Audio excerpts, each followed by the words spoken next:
So now we start with the third lecture of carbon and its compounds. तो previous lecture में हमने देखा कि what is the difference between saturated and unsaturated hydrocarbons. तो hydrocarbons कौन से compound होते हैं जहाँ पर कार्बन और हाइड्रोजन मिलके कंपाउंड्स बनाते हैं. बट क्या कार्बन हाइड्रोजन के अलावा किसी और एलिमेंट के साथ भी कंबाइन कर सकता है? ठीक है, यस, ये हाइड्रोजन के अलावा अदर एटम्स के साथ भी कंबाइन करता है. For example oxygen, sulphur, halogens, nitrogen, phosphorus. Okay, तो हम एक सिंपल एग्जांपल लेते हैं, जैसे कि CH4 है. तो देखिए CH4 को हम और कैसे लिख सकते हैं? CH3H. ठीक है, अब यहाँ पर अगर हम हाइड्रोजन को हटा के कोई एक नया एटम इसकी जगह लगा देते हैं, ठीक है, फॉर एग्जांपल CH3Cl या CH3Br. तो यहाँ पर मैंने क्या किया, एक हाइड्रोकार्बन लिया जैसे मीथेन, इससे एक हाइड्रोजन को किसी दूसरे एटम के साथ रिप्लेस कर दिया. ठीक है, तो जब भी आप oxygen, sulphur, halogen, nitrogen, phosphorus को इंट्रोड्यूस करना चाहेंगे किसी कंपाउंड में, तो आपको उसको कहाँ लगाना है? हाइड्रोजन की जगह पे लगाना पड़ेगा. ठीक है, तो दीज एलिमेंट्स, देखिए ये लिखा गया यहाँ पे, these elements are introduced in a hydrocarbon chain by replacing the hydrogens and are called hetero atoms. कि हाइड्रोजन को रिप्लेस करके हम इनको इंट्रोड्यूस करते हैं. तो यहाँ पर देखिए hydrogen is replaced by chlorine, और जिसको नए एटम को आप लेके आए हो that is called hetero atom. तो यहाँ पर जो ये क्लोरीन है, क्लोरीन को क्या कहेंगे हम? Hetero atom. तो हाइड्रोजन के अलावा जो भी एटम आप लगाते हैं कार्बन के साथ, चाहे वो ऑक्सीजन हो, सल्फर हो, हेलोजन, नाइट्रोजन या phosphorus, these are called hetero atoms. अब एक और चीज़ यहाँ पर नोट करने की है. अब जैसे यहाँ पर हमने क्लोरीन को यहाँ पर हमने रिप्लेस किया हाइड्रोजन के साथ. मान लीजिए आपने OH को रिप्लेस किया, ठीक है, हाइड्रोजन के साथ, मतलब हाइड्रोजन को हटा के OH लगा दिया. OH ग्रुप क्या बनाता है? Alcohol family. ठीक है, तो आप ये भी बोल सकते हैं कि हमने हाइड्रोजन और कार्बन के बीच में ऑक्सीजन को इंट्रोड्यूस कर दिया. ठीक है, तो बेसिकली हम OH को एज अ ग्रुप मानते हैं और OH ये क्या बनाता है? अल्कोहल फैमिली देता है. तो अब ये क्या बन गया? इस कंपाउंड का नाम है मिथेनॉल. ये अल्कोहल फैमिली आ गई. ठीक है, वैसे ही हाइड्रोजन को हटा के आप CH3NH2 भी लगा सकते थे. NH2 कौन सी फैमिली बनाती है? ये फैमिली है अमीन्स की. ठीक है, तो इसका नाम है मिथेनामीन. तो डिफरेंट हम यहाँ पर बाहर से एटम्स लगा सकते हैं हाइड्रोजन की जगह पे. अब किसी भी हाइड्रोकार्बन को हम और कैसे रिप्रेजेंट कर सकते हैं? देखिए, any hydrocarbon can be represented as RH. ठीक है, where R is alkyl part. For example RH का मतलब है कि अगर आपके पास मीथेन है तो उसको आप कैसे लिख सकते हैं? CH3H. तो यहाँ पर जो CH3 है इसको क्या लिखेंगे हम? अल्काइल, मतलब एक कार्बन है तो मिथाइल हो गया. ठीक है, इसको हमने लिख दिया मिथाइल ग्रुप. वैसे ही आपके पास अगर C2H6 है तो इसको आप C2H5 और सिंगल H लिख सकते हैं. तो ये जो C2H5 है इसको क्या बोलेंगे हम? दो कार्बन का ग्रुप है तो ये इथाइल ग्रुप. तो जनरल वर्ड हो गया अल्काइल. सिंगल कार्बन होगा तो मिथाइल, 2 कार्बन है तो इथाइल. ठीक है, तो ये आपको यहाँ पर ध्यान रखना है कि किसी भी हाइड्रोकार्बन को हम RH की तरह से लिख सकते हैं. वैसे ही C3H8 अगर है तो ये क्या हो जाएगा? C3H7H लिख सकते हैं. तो C3H7 को 3 कार्बन का क्या बनेगा? Propyl group. ओके, तो ये होता है। तो ये कभी भी अगर आप किसी कंपाउंड में आर दिखते हैं तो आर का मतलब अल्काइल है। अब अल्काइल वो 1 कार्बन वाला हो सकता है, 2 कार्बन वाला, 3 कार्बन, कुछ भी, वो एक अल्काइल चेन है। चाहे अब देखिए यहाँ तो मैं सिंगल बॉन्ड वाले ले रहा हूँ सैचुरेटेड, बट आर आपका अनसैचुरेटेड वाला भी हो सकता है, ठीक है, बट उसके नाम जो होंगे वो थोड़े से डिफरेंट होंगे, वो सिंपल मिथाइल इथाइल प्रोपाइल से थोड़े डिफरेंट होंगे अगर आपके आर में डबल या ट्रिपल बॉन्ड भी आ रहे हैं।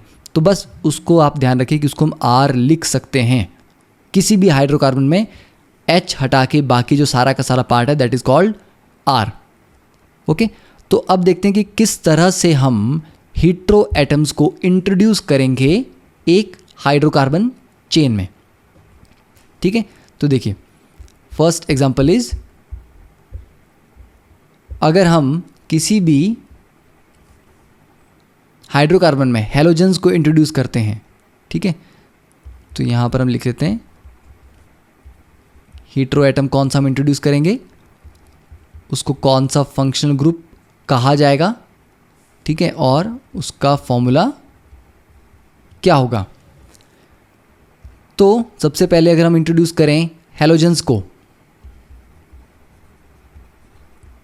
ठीक है, हैलोजन आपकी फ्लोरीन, क्लोरीन, ब्रोमीन, आयोडीन ये हो सकती हैं।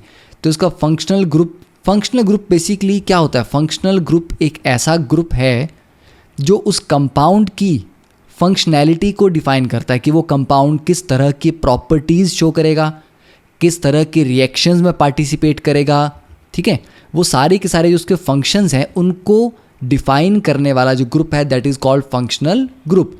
जैसे कि अल्कोहल की जो प्रॉपर्टीज़ होती हैं वो क्यों होती हैं, इसमें लगे हुए OH ग्रुप की वजह से। तो OH इसकी प्रॉपर्टीज़ को डिसाइड करता है, इसलिए OH इसका फंक्शनल ग्रुप है। वैसे अमीन्स का जो फंक्शनल ग्रुप है दैट इज़ NH2, ये इसकी प्रॉपर्टीज़ को डिफाइन करता है, ठीक है।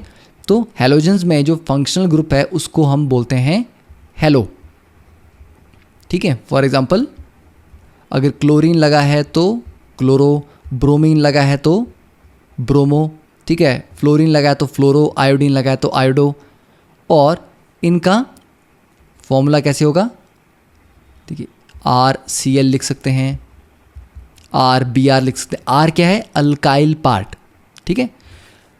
तो यहां पर एग्जांपल लेंगे हम,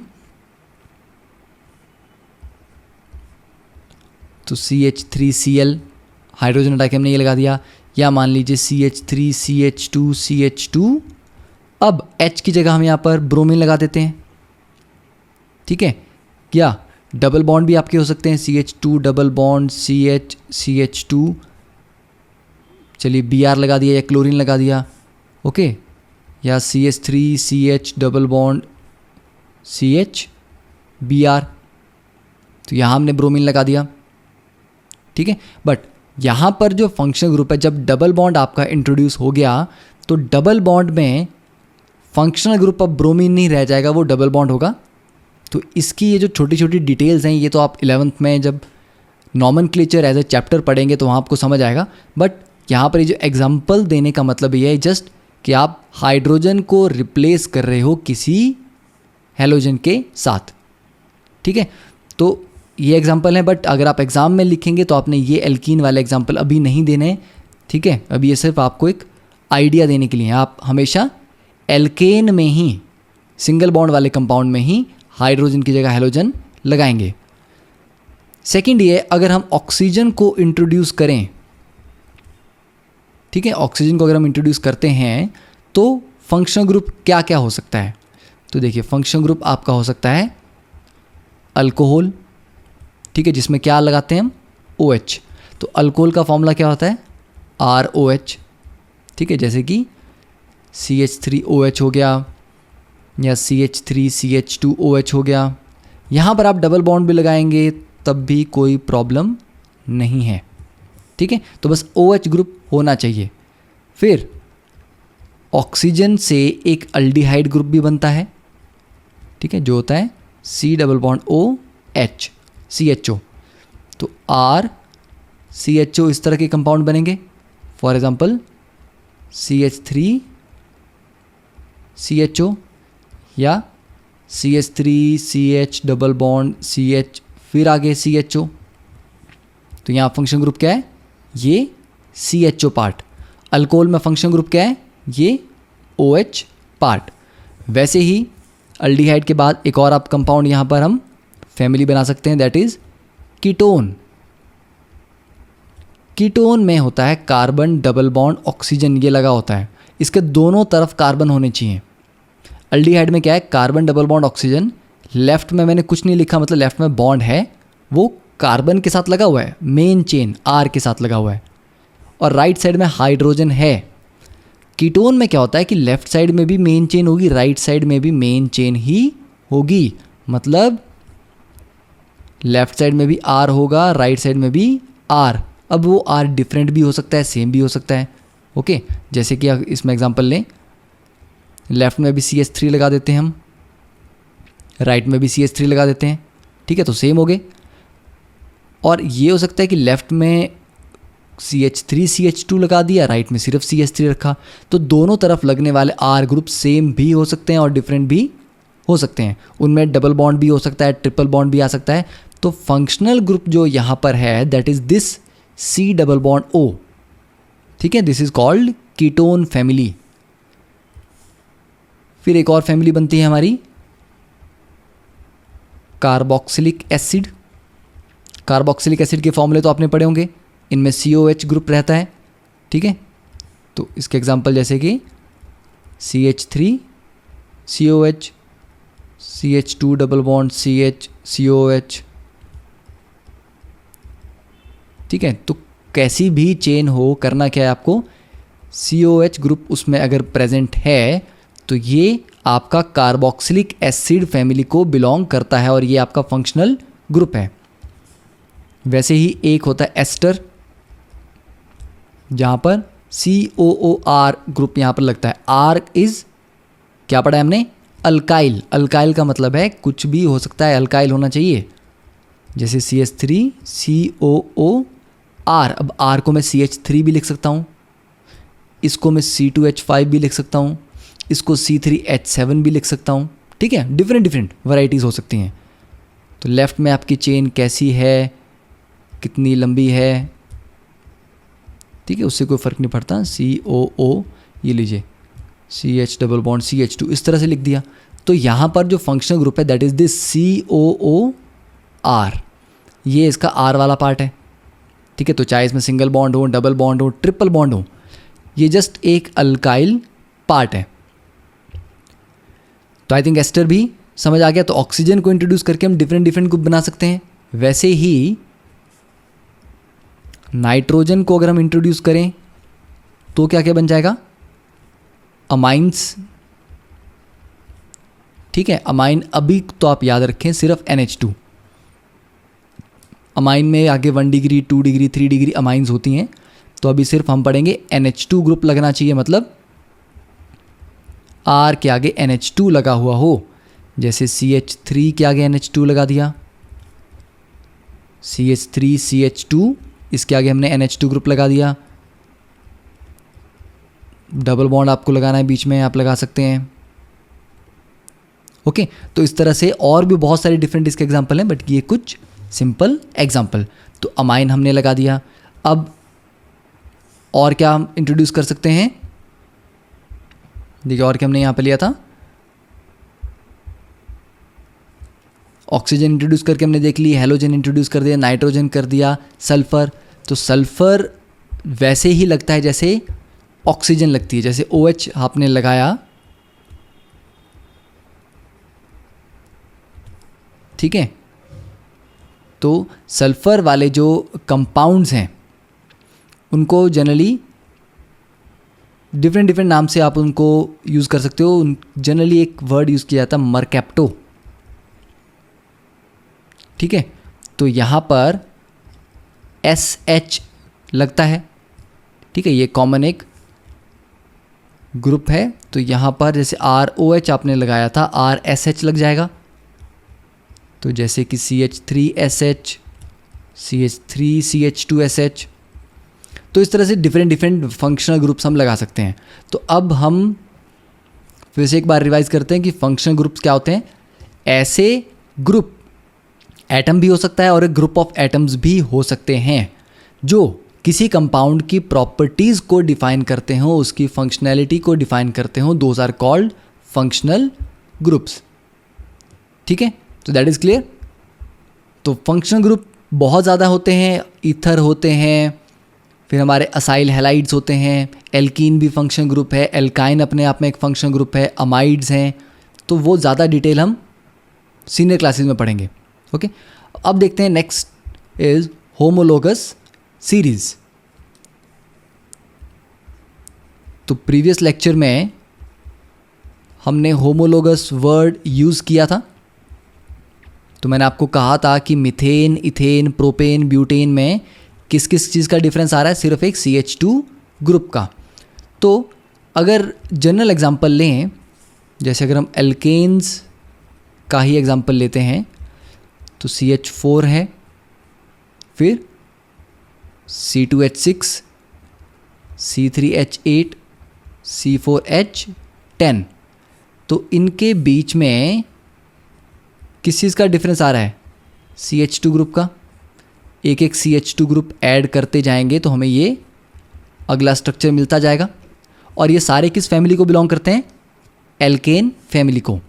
वैसे ही अगर हम एल्कोहल फैमिली में देखें तो एल्कोहल फैमिली में सिंगल कार्बन वाला आ जाएगा CH3OH, 2 कार्बन वाला आएगा CH3CH2OH, 3 कार्बन वाला CH3CH2OH।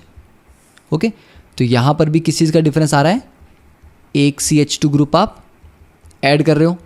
ठीक है, देखिए यहाँ पर ये वाला CH2 ऐड हो गया, यहाँ पर ये CH2 ऐड हो गया। तो यहाँ पर हम देख सकते हैं कि एक ही फैमिली में नेक्स्ट से नेक्स्ट मेंबर जाने के लिए हम सिर्फ CH2 ग्रुप ऐड कर रहे हैं। तो ये जो एक सीरीज़ बन रही है कंपाउंड्स की, इस सीरीज़ को कहा जाता है होमोलोगस सीरीज़। ओके, तो होमोलोगस सीरीज़ की अगर हम डेफिनेशन लिखेंगे तो डेफिनेशन होगी a homologous series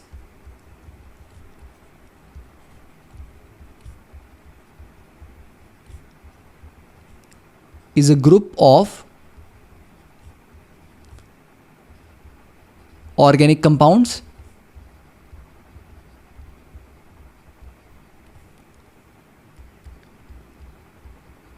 usually listed in order of increasing size, कि इंक्रीजिंग साइज के ऑर्डर में उन्हें हमने लिखा है, having same functional group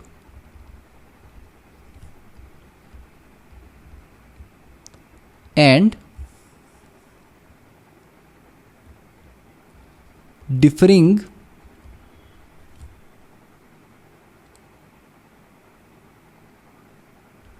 by CH2 groups for adjacent members।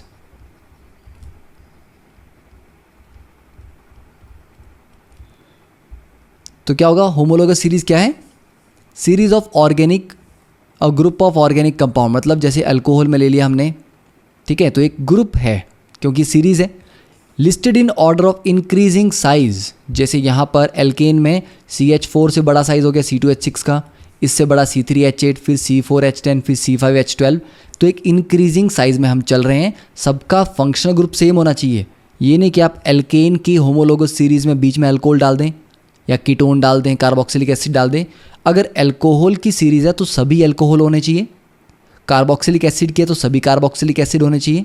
ठीक है, तो फंक्शनल ग्रुप सेम होना चाहिए। और जो एडजेसेंट मेंबर्स हैं उनमें, एडजेसेंट का मतलब जिनमें एक कार्बन का डिफरेंस आ रहा है, तो एडजेसेंट मेंबर्स में सिर्फ एक CH2 ग्रुप का डिफरेंस आना चाहिए। ओके, तो ये बहुत ज़्यादा इसमें इम्पॉर्टेंट है। तो ये होमोलोगस सीरीज़ के ऊपर क्वेश्चन आपको 11th क्लास में जब आप ऑर्गेनिक केमिस्ट्री पढ़ेंगे तो वहाँ आपको क्वेश्चन आएगा कि define homologous series and what are the characteristics of homologous series. ठीक है, तो अभी हमने डिफाइन भी कर दिया, कैरेक्टरिस्टिक्स को भी हम थोड़ा देख लेते हैं। तो पहले हम एग्जाम्पल ले लेते हैं इसके। तो एल्केन्स का एग्जाम्पल और अल्कोहल का हमने देख लिया। अब एल्डिहाइड्स के एग्जाम्पल इसमें लिखे हम। तो एल्डिहाइड सबसे सिंपलेस्ट होता है HCHO। इसमें एक CH2 ऐड कर दो तो क्या बनेगा, CH3CHO। एक और CH2 ऐड कर दो तो CH3CH2CHO। एक और ऐड कर दोगे तो CH3CH2CH2CHO। ये एल्डिहाइड्स के लिए हो गया। देन कीटोन्स के लिए तो सिंपलेस्ट कीटोन है, उसमें दोनों तरफ कार्बन तो होना चाहिए, तो ये 3 कार्बन का होगा। अब लेफ्ट साइड हम एक एक CH2 ऐड करते जाएंगे। ठीक है, आप राइट में भी ऐड कर सकते हैं, बट सिंप्लिसिटी के लिए हम लेफ्ट साइड में ऐड कर रहे हैं। फिर कार्बोक्सिलिक एसिड के लिए तो सबसे सिंपल कार्बोक्सिलिक एसिड क्या होता है, फॉर्मिक एसिड HCOH। एक CH2 ऐड करेंगे तो CH3COH। This is acetic acid. जो आपके घर में सिरका होता है, विनेगर, वो क्या होता है basically acetic acid. Okay, formic acid किस में मिलता है, चींटियों में, एंट्स में। ठीक है, तो वहाँ से वर्ड आता है फॉर्मिका, तो उसको फॉर्मिक एसिड कहा जाता है। तो CH3COH के बाद CH3CH2COH। देन अमीन्स, RNH2 में सिंपलेस्ट आ जाएगा CH3NH2। Then CH3CH2NH2।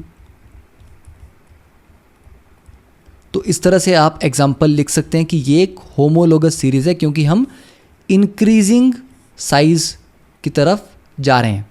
धीरे धीरे हम साइज बढ़ा रहे हैं। ठीक है, बाय एडिंग CH2 ग्रुप। अब हम इसकी कैरेक्टरिस्टिक्स को भी पढ़ लेते हैं। ठीक है, जो हमने 11th में करना है, अगर उसको थोड़ा सा भी हम देख ही लेंगे तो बेटर है, आपको 11th में वो ज़्यादा अच्छे से याद रहेगा। तो देखिए, कैरेक्टरिस्टिक्स ऑफ होमोलोगस सीरीज। ठीक है, कि इसके क्या क्या कैरेक्टर्स होते हैं। सबसे पहली चीज़, same functional group. The members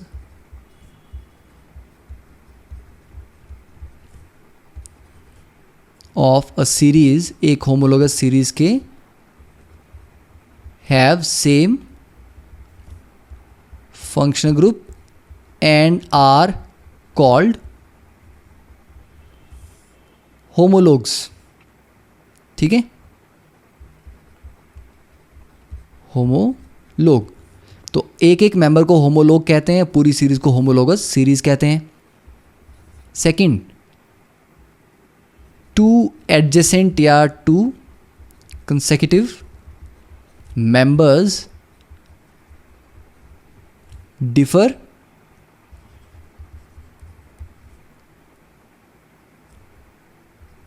bye CH2 group और 14 AMU। कि एक कार्बन का कितना वेट होता है, 12 AMU। 2 हाइड्रोजन का हो जाएगा 2।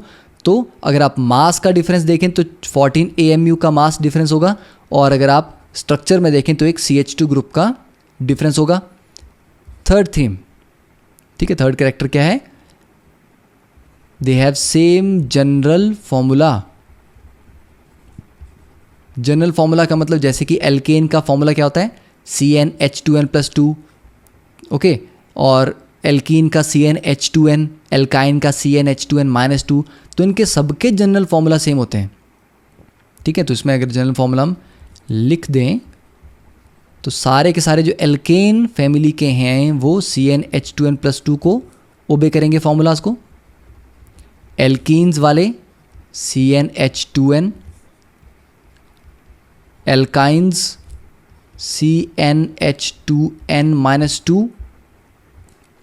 देन एल्कोहोल्स में क्या किया था हमने, एक हाइड्रोजन को हटा के OH लगाया था, तो CnH2n+1 OH, मतलब जो एल्केन था आपका, एल्केन में C हाइड्रोजन कितने थे 2n+2, एक हटा दो और OH लगा दो तो 2n+1 रह जाएंगे और एक OH लग जाएगा। और इसको ऐसे भी लिख सकते हैं CnH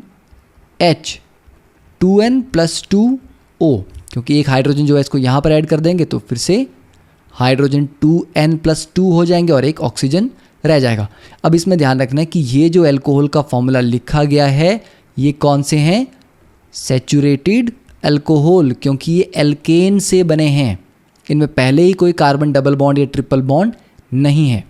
ठीक है, तो ऐसा मत करना कि कार्बन कोई अल्कोहल था उसमें डबल बॉन्ड था, ट्रिपल बॉन्ड था और आपने ये फॉर्मूला अप्लाई कर दिया। तो ये फॉर्मूला आया है एल्केन से, इसलिए ये सैचुरेटेड अल्कोहल्स का होगा। ठीक है, तो ये कुछ जनरल फार्मूलाज हैं। तो सारे के सारे अल्कोहल जैसे मिथेनॉल, इथेनॉल, प्रोपेनॉल, ब्यूटेनॉल इसी फॉर्मूला को ओबे करेंगे।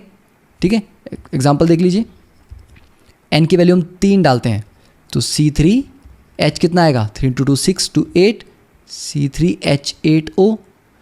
अब इसको ड्रॉ करें तो CH3 CH2 CH2 OH, 3 carbon है, 8 हाइड्रोजन है, ठीक है, और एक ऑक्सीजन है। तो ये क्या है प्रोपेनॉल। 2 कार्बन के लिए ट्राई कर सकते हैं, 4 कार्बन के लिए, 5 कार्बन के लिए, तो डिफरेंट, तो इनका जनरल फॉर्मूला जो होता है वो सेम होता है। तो वैसे ही अल्डिहाइड्स के लिए हमने क्या किया था, एक हाइड्रोजन हटा के CHO लगा दिया था तो 2n+1 CHO। ठीक है, ये आपको इजी रहेगा याद करने के लिए। कार्बोक्सिलिक एसिड में क्या किया था हमने, एक हाइड्रोजन हटा के COH लगा दिया था तो CnH2n+1 COH। तो इस तरह के मतलब सबके जनरल फॉर्मूला सेम होंगे क्योंकि सभी मेंबर एक फैमिली को बिलोंग करते हैं। तो ये 3 पॉइंट्स। फोर्थ, अब क्योंकि सबके फंक्शनल ग्रुप सेम हैं तो फंक्शनल ग्रुप ही हमारी केमिकल और फिजिकल प्रॉपर्टीज़ को डिफाइन करते हैं। ठीक है, इसलिए जब फंक्शनल ग्रुप सेम है, फैमिली सेम है, तो मतलब केमिकल प्रॉपर्टीज़ भी क्या होंगी, सेम होंगी। तो मेंबर्स हैव सिमिलर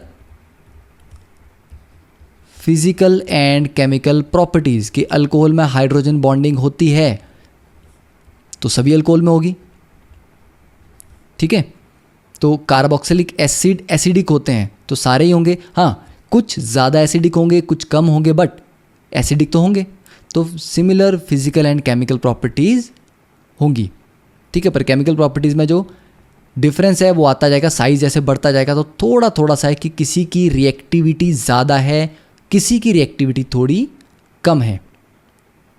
ओके, फिर आप बोल सकते हो कि the members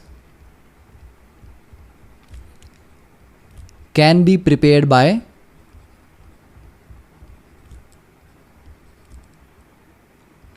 same method of preparation. कि जिस मेथड से आप एक अल्कोहल बना सकते हैं उससे दूसरा भी बना सकते हैं, तीसरा भी बना सकते हैं। ये जनरली कभी कभी हो सकता है कि बीच में कोई पर्टिकुलर कंपाउंड ना बने उस मेथड से, but most of the cases अगर एक फैमिली का एक मेंबर आपने एक मेथड से बना दिया तो उसी मेथड से आप दूसरे मेंबर्स को भी बना सकते हैं। ओके, तो ये कुछ जनरल कैरेक्टरिस्टिक्स हैं, ये आपने एक बार पढ़ने हैं, अच्छे से इनको समझना है। तो नेक्स्ट क्लास में जब आप जाएंगे तो डेफिनेटली आपको ये काफ़ी इजी लगेगा क्योंकि आपने ऑलरेडी ये पहले पढ़ा होगा। ओके, तो होमोलोगस सीरीज इज डन। अब आपकी जो एक्टिविटी 4.2 है NCERT बुक में उसको आप सॉल्व कर सकते हैं इस नॉलेज के बेस पे। ओके, तो नेक्स्ट अब देखते हैं हम नॉमेनक्लेचर ऑफ कार्बन कंपाउंड्स। तो नॉमेनक्लेचर ऑफ कार्बन कंपाउंड्स क्यों इंपॉर्टेंट है? देखिए, अभी हमने पढ़ा था थोड़ी देर पहले कि कार्बन कंपाउंड्स लाखों की संख्या में हैं। तो अगर आपको रैंडमली कोई एक कंपाउंड का नाम बताना है या आप कोई रिसर्च कर रहे हैं, कुछ भी कर रहे हैं और आप दूसरे से बात करके उस कार्बन कंपाउंड के बारे में बात करना चाह रहे हैं तो उसको किस नाम से आप बोलेंगे? तो कुछ नाम होना चाहिए। पर क्या आप 90 लाख के आसपास कार्बन कंपाउंड्स को रैंडमली नाम रख सकते हैं? जैसे आपका नाम घर वालों ने सोचा और कुछ एक नाम रख दिया जो उनको अच्छा लगा, ठीक है। कोई सेट ऑफ रूल्स तो नहीं थे कि इस डेट को बच्चा पैदा हुआ है या इस टाइम पे हुआ है तो ये तरीका है, ये रूल्स ओबे करने हैं और ऐसे आपको नाम रखना है। ऐसा तो नहीं करते, ठीक है। हम अपनी मर्ज़ी से कोई नाम ले लेते हैं। तो आपने मान लीजिए किसी एक कंपाउंड को अपना कुछ नाम दे दिया। अब आप दूसरी किसी कंट्री में हैं या मान लीजिए किसी और जगह पे जा रहे हैं, वहाँ पर आप अपने नाम से अगर उस कंपाउंड को बोलेंगे तो दूसरों को तो नहीं पता ना आप किस कंपाउंड के बारे में बात कर रहे हैं। तो साइंटिफिक लैंग्वेज में वर्ल्ड वाइड हर एक कंपाउंड का एक पर्टिकुलर नाम होता है, ताकि आप किसी भी कंट्री में जाएं, कहीं भी जाएं, उस नाम पे सभी जानते हैं कि ये किस कंपाउंड की बात कर रहे हैं। तो हमें एक सेट ऑफ रूल्स को ओबे करना पड़ता है। एक रूल होता है कि कितनी लेंथ होगी चेन की, क्या क्या ग्रुप लगे होंगे, तो कैसे उसका नाम रखा जाएगा। तो ये रूल बनाने वाली जो ऑर्गेनाइजेशन है that is IUPAC, that is, I think आपने ऑलरेडी इसका नाम सुना होगा, international union of pure and applied chemistry,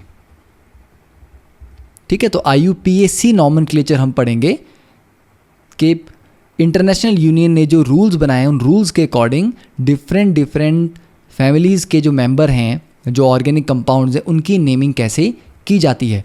तो जब हम नेमिंग करते हैं तो एक तरीका होता है, कुछ नाम हम पहले उसके ऐड करते हैं, कुछ उसके पहले ऐड करेंगे, दैट इज़ कॉल्ड प्रीफिक्स, ठीक है। प्री का मतलब पहले, फिक्स का मतलब लगाना। तो नाम से पहले हम कुछ ऐड करते हैं, ठीक है। जैसे आप किसी आदमी का नाम लिखते हो, आप मिस्टर लिखते हो, सर लिखते हो, ठीक है। वो क्या हो रहे हैं, उनके नाम से पहले लग रहे हैं, प्रीफिक्स। तो उसके आगे एक टर्म आती है वर्ड रूट।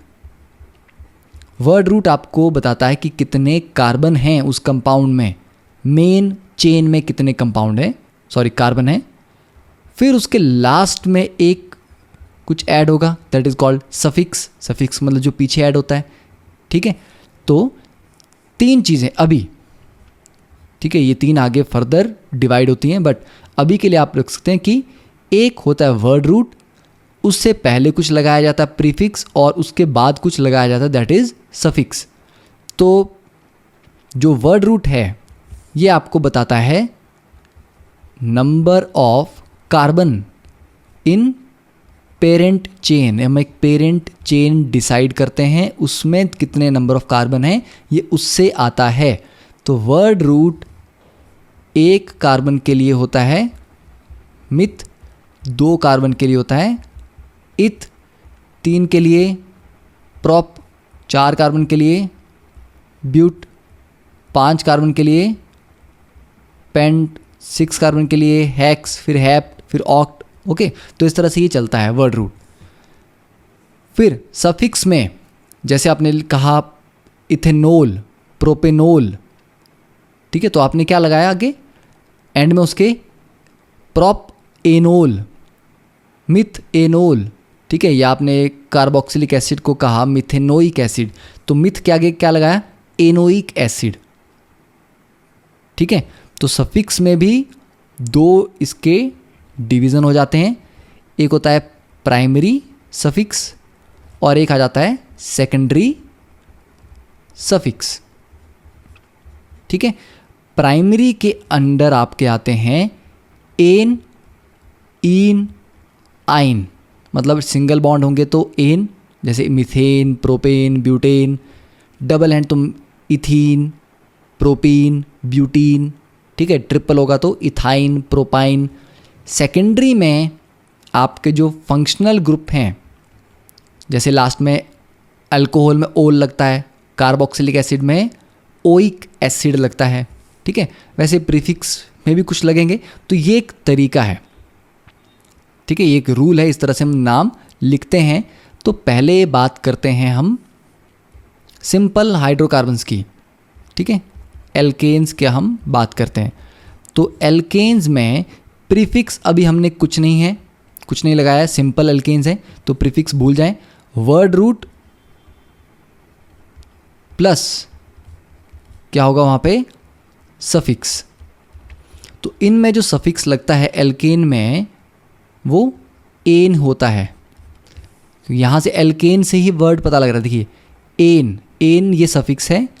एल्क मतलब अल्काइल ग्रुप, मिथाइल है, इथाइल है, प्रोपाइल। ओके, तो यहाँ पर ये टेबल दिया गया है, यहाँ पर आप देख सकते हैं कि 1 to 4 तो हम जानते हैं, मिथेन, इथेन, प्रोपेन, ब्यूटेन। 5 के लिए पेंट एन, ठीक है, तो 5 कार्बन का आ गया पेंट। उसके आगे सफिक्स, क्योंकि सिंगल बॉन्ड है तो एन। 6 कार्बन के लिए हेक्सेन, 7 के लिए हेप्टेन, 8 के लिए ऑक्टेन, 9 के लिए नोनेन, 10 के लिए डेकेन, अनडेकेन, डोडेकेन, ट्राइडेकेन। तो ये एक बार आप लिखें इसको और एक बार इसको याद करें, ठीक है। आपको एटलीस्ट 13 या 15 तक तो ये याद होने चाहिए।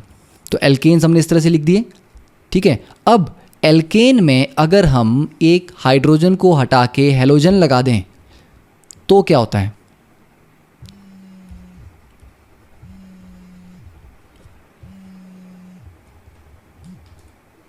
अब इसमें अगर हम हेलोजन यहाँ पर अटैच करते हैं तो हेलोजन में याद रखना है कि इनमें प्रीफिक्स लगता है, हेलोजन का नाम पहले लगता है, ठीक है। प्रीफिक्स होता है हेलो। फॉर एग्जांपल अगर आप क्लोरीन लगा रहे हैं तो क्लोरो, ब्रोमीन लगा रहे हैं तो ब्रोमो, फ्लोरीन लगा रहे हैं तो फ्लोरो, आयोडीन लगा रहे हैं तो आयोडो, ठीक है। और जो सफिक्स है वो क्या होगा? एन, ईन, आइन। क्या आप सिंगल बॉन्ड वाले कंपाउंड ले रहे हैं, डबल बॉन्ड वाले या ट्रिपल बॉन्ड वाले? तो हम सिंगल बॉन्ड वालों से स्टार्ट करेंगे। एल्केन के एंड में हम लगाएंगे हेलोजन्स। तो सिंपल है, एक कार्बन का CH3Cl, ये क्या हो जाएगा? देखिए हेलो मैंने कहा ना पहले लगेगा प्रीफिक्स, तो क्लोरीन लगी थी तो क्लोरो को पहले लिखा, एक कार्बन है तो मिथ और सारे सिंगल बॉन्ड हैं तो एन, तो क्लोरो मिथेन। वैसे ही अब चेन थोड़ी सी बड़ी करते हैं, CH3CH2, मान लीजिए यहाँ Br कर दिया तो हेलोजन लगी है, हेलोजन में प्रीफिक्स लगता है तो प्रीफिक्स क्या आ जाएगा? ब्रोमो। और 2 कार्बन है तो इथ और सिंगल बॉन्ड है तो एन, तो ब्रोमो इथेन। 3 कार्बन लेते हैं, CH3CH2CH2, क्लोरो, तो 3 कार्बन हो जाएंगे तो क्लोरो पहले लगेगा, क्लोरो प्रोपेन। यहाँ पर आपने गैप नहीं देना है, ठीक है। क्लोरो मिथेन के बीच में कोई गैप ऐसा नहीं आएगा कि क्लोरो लिखेंगे फिर हम स्पेस देंगे फिर मिथेन लिखेंगे, नहीं, कॉन्टिन्यूटी में आपको लिखना है, ओके। तो 4 कार्बन ले लेते हैं, यहाँ फ्लोरीन लगा देते हैं तो ये क्या हो जाएगा? फ्लोरो ब्यूटेन, ओके। तो हेलोजन के लिए सिंपल एल्केन्स का हम लिख रहे हैं, ईन और आइन अभी हम नहीं पढ़ेंगे, ठीक है। अब नेक्स्ट कैटेगरी एल्कोहल की ले लेते हैं। एल्कोहल में हम क्या ग्रुप लगाते हैं? OH। OH में आपने अब सिर्फ हेलोजन ही प्रीफिक्स में लगते हैं, मतलब पहले लगते हैं, बाकी के सारे जो फंक्शनल ग्रुप्स हैं वो आपके मेनली सफिक्स लगेंगे, मतलब पीछे ही लगेंगे नाम में। तो अल्कोहल, तो इसका सफिक्स क्या है? ओल, ठीक है। मिथेनोल, इथेनोल, प्रोपेनोल, तो देखिए ये जो ओल है यही इसका सफिक्स है। तो सिंपल एग्जांपल लें, CH3OH, एक कार्बन आपने पढ़ा है मिथेनोल, 2 कार्बन का क्या होगा? प्रीफिक्स अब यहाँ कुछ नहीं है, 2 कार्बन है तो इथ, सिंगल बॉन्ड है तो एन, OH लगा तो ओल, तो इथेनोल। 3 कार्बन के लिए प्रोपेनोल, 4 कार्बन के लिए ब्यूटेनोल,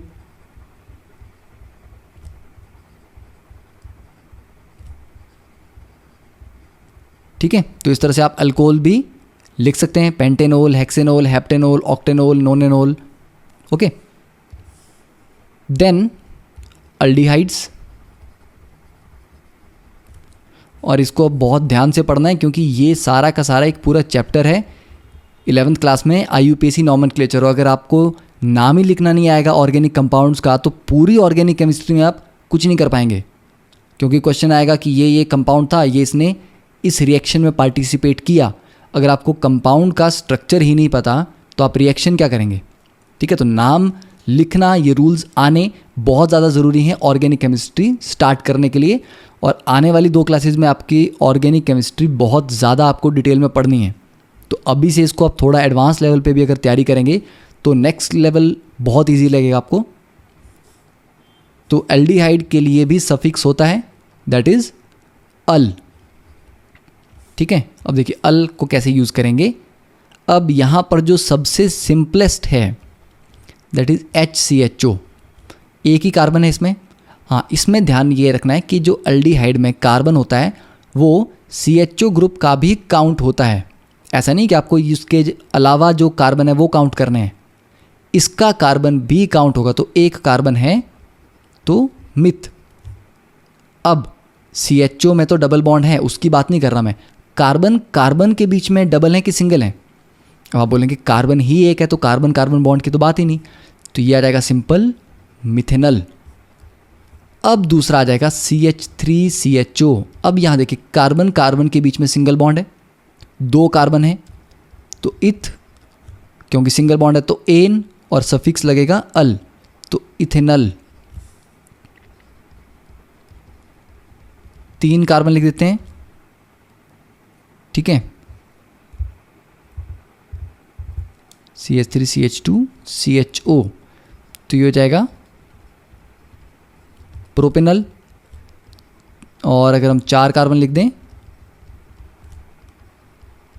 ब्यूटेनल, तो नल आपको लगाते जाने हैं। ठीक है, तो बहुत सिंपल है। तो अल्डिहाइड के बाद हम कीटोन्स, कीटोन्स में भी सफिक्स लगता है, प्रीफिक्स नहीं लगता। तो प्रीफिक्स किस में लगा था? हैलोजेंस में लगा था। बाकी सब में क्या लग रहा है? सफिक्स, मतलब सब में नाम के एंड में आप कुछ लगाएंगे जिससे पता चलेगा कि किस फैमिली की बात हो रही है। अल का मतलब है अल्डिहाइड्स हैं, ओल का मतलब है एल्कोहल्स हैं। तो कीटोन्स के लिए ओन, ठीक है, it is not one, it is own. तो सिंपलेस्ट, क्योंकि कीटोन में दोनों तरफ कार्बन होने चाहिए, तो जो सिंपलेस्ट है वो ये होगा। इसमें 3 कार्बन हैं, ठीक है, और कार्बन कार्बन के बीच में सिंगल बॉन्ड है, तो 3 के लिए क्या लिखेंगे हम? वर्ड यूज करेंगे प्रॉप। सिंगल बॉन्ड है सारे, तो एन और लास्ट में ओन, तो प्रोपेनोन। ठीक है, अब ये लिखते हैं हम, 4 कार्बन है तो ये हो जाएगा ब्यूटेन 2 ओन। अब यही चीज़ वैसे आपको बुक में तो नहीं बताई गई है, क्योंकि ये तो सिमेट्रिकल था, लेफ्ट में CH3 राइट में CH3 बीच में डबल बॉन्ड O, तो आपने सीधा लिख दिया प्रॉप एन ओन। यहाँ पर लेफ्ट में एक CH3 है, राइट में CH2CH3 है, तो ये जो ओन लगा है ये कहाँ लगा है ये बताना बहुत ज़रूरी है। तो हम लेफ़्ट से नंबरिंग इसकी करते हैं कार्बन्स की, 1 2 3 4, दूसरे कार्बन पे ये ओन लगा हुआ है, तो इसीलिए ओन के पहले मैंने उसकी पोजीशन को डिफाइन किया कि कहाँ लगा है, 2 पे, तो ब्यूटेन 2 ओन। ठीक है, और मैंने राइट से क्यों नंबरिंग नहीं की, 1 2 3, जहाँ से नंबरिंग नज़दीक पड़े वहीं से करते हैं। तो लेफ़्ट से नज़दीक पड़ेगा ओन, तो लेफ़्ट से किया। ठीक है, तो ये नंबरिंग अभी आपके इस क्लास के सिलेबस में नहीं है, बट आपको थोड़ा आइडिया होना चाहिए कि जब हम आगे नेमिंग में जाएंगे तो यहाँ हम नंबरिंग भी करेंगे चेन की, और ये फंक्शनल ग्रुप किस पोजीशंस पे लगे हैं वो भी हम लिखेंगे। ठीक है, जैसे अल्कोहल आपका ज़रूरी नहीं है हमेशा एक ही पोजीशन पे लगाओ, कहीं बीच में भी लगा सकता है कार्बन चेन के, तो वहाँ पर आपको उस कार्बन का नंबर लिखना पड़ेगा कि किस पोजीशन पे वो लगा है। Next is carboxylic acid.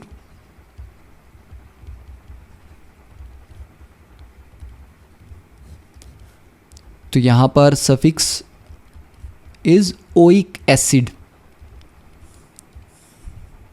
तो सबसे सिंपल होता है HCOH, और ये कार्बन भी काउंट होगा, तो सिंगल कार्बन है तो मिथ एनोइक एसिड। अब 2 कार्बन्स के लिए अगर हम लेंगे तो CH3COH, तो ये बन जाएगा इथेनोइक एसिड। अब 3 कार्बन के लिए आप लिख लिए, क्या होगा,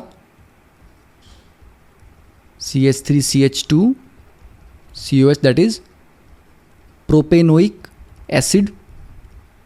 तो वैसे ब्यूटेनोइक एसिड, पेंटेनोइक एसिड, ठीक है, तो ये कार्बोक्सिलिक एसिड्स हो गए। अब देखते हैं next is alkenes, double bond. Okay, तो एल्कीन में जो सफिक्स होता है, अब तक हमने एन लगाते आए, अब क्योंकि डबल बॉन्ड है तो यहाँ पर लगेगा इन, उसके आगे कुछ नहीं लगता, ठीक है। जैसे हम यहाँ पर ऐसे एन के आगे ओइक लगाया, एल्कीन्स में सिर्फ इन लगता है, तो ये जो इन है यही इसका सफिक्स है। तो सबसे सिंपल एग्जांपल है CH2 double bond CH2, that is 2 carbon ethene. अब 3 कार्बन लेते हैं और एक डबल बॉन्ड हम लगा देते हैं। अब यहाँ पर जब डबल बॉन्ड लगा है तो इसका नाम क्या होगा, 3 कार्बन है तो प्रोप इन, प्रोपीन। 4 कार्बन ले लेते हैं। अब 4 कार्बन में पॉसिबिलिटीज अलग अलग हैं। 4 कार्बन में दोनों तरह से लिख सकता हूँ ना मैं, देखिए 1 2 3 4, 1 2 3 4। पहले स्ट्रक्चर में 1 और 2 कार्बन के बीच में डबल बॉन्ड है, दूसरे में 2 और 3 के बीच में डबल बॉन्ड है। तो अब अगर मैं इनको सिंपली, इसको मैं सिंपल ब्यूटीन लिख दूं तो कन्फ्यूज़न ये क्रिएट होगा कि सामने वाले को समझ नहीं आएगी कि इन 1 और 2 के बीच में लगा है या 2 और 3 के बीच में लगा है। अब ये मत बोलना कि 3 और 4 के बीच में भी लग सकता था, क्यों, ये पहला वाले स्ट्रक्चर को उल्टा करेंगे तो ये लेफ्ट में आ जाएगा, ठीक है। तो नंबरिंग हमेशा वहाँ से स्टार्ट करते हैं जहाँ से फंक्शनल ग्रुप नज़दीक पड़ता हो, तो इसलिए हमने यहाँ 1 यहाँ से स्टार्ट किया। और दूसरा वाला सिमेट्रिकल है, दोनों तरफ से बीच में आएगा। तो जब ऐसा स्ट्रक्चर हो तो यहाँ पर उसका पोजीशन मेंशन करनी पड़ती है, इसलिए पहले वाले को तो आप लिख सकते हैं ब्यूटीन, बट बेटर है कि ब्यूट 1 इन लिखें, दूसरे वाले को आप लिखें ब्यूट 2 इन। तो अब हमने स्पेसिफाई कर दिया कि डबल बॉन्ड किस पोजीशन पे लगा हुआ है, ठीक है। वैसे ही यहाँ पर कितने कार्बन हैं, 5, तो ये कितना हो जाएगा, पेंट। अब देखिए नंबरिंग कहाँ से चलेगी, लेफ्ट से चलते हैं तो 2 पे डबल बॉन्ड आ रहा है, राइट से चलते तो 3 पे आता, तो जल्दी आना चाहिए ना, तो मतलब 2 वाला लेफ्ट से जो नंबरिंग है ये करेक्ट है। इसलिए नाम जब लिखेंगे तो पेंट 2 इन ये लिखा जाएगा। तो ये एल्कीन्स की नेमिंग हो गई। Then triple bond, that is alkynes. तो जैसे एल्कीन में सफिक्स हमारा इन था, एल्काइन में क्या होगा, आइन। तो सबसे simplest CH triple bond CH, that is 2 carbon तो इथाइन, फिर CH3C ट्रिपल बॉन्ड CH,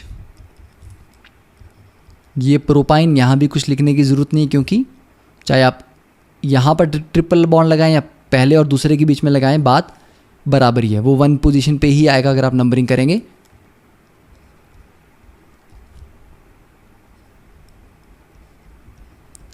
चार कार्बन में थोड़ा सा डिफरेंस आएगा कि यहाँ पे आपका ट्रिपल बॉन्ड इन 2 तरीक़ों से लग सकता है, ठीक है। तो बीच में लग सकता है, तो ये क्या हो जाएगा, ब्यूट 2 आइन, क्योंकि नंबरिंग करेंगे तो 1 2 3 4, 2 पे लगा है ट्रिपल बॉन्ड। यहाँ पर नंबरिंग हम करेंगे जहाँ से ट्रिपल बॉन्ड नज़दीक पड़ता हो, राइट साइड से, तो 1 पे लगा है, तो 1 पे है, तो ये बन जाएगा ब्यूट 1 आइन। ओके, तो इस तरह से हम नेमिंग करेंगे नॉर्मल स्ट्रक्चर्स की। तो नेक्स्ट क्लास में हम ट्राई करेंगे कि थोड़ा सा इसमें थोड़ा सा एडवांस लेवल या थोड़े से और प्रॉब्लम हम नॉमेनक्लेचर के ऊपर प्रैक्टिस करें और फिर नेक्स्ट टॉपिक स्टार्ट करें, that is the chemical reaction of the carbon. Okay तो एक बार सारे के सारे नॉमेनक्लेचर के जो रूल्स हैं, बेसिक सारे स्ट्रक्चर आपने लिखने हैं, इनके नाम प्रैक्टिस करने हैं और याद करने हैं. Okay so see you in the next lecture. Have a nice day.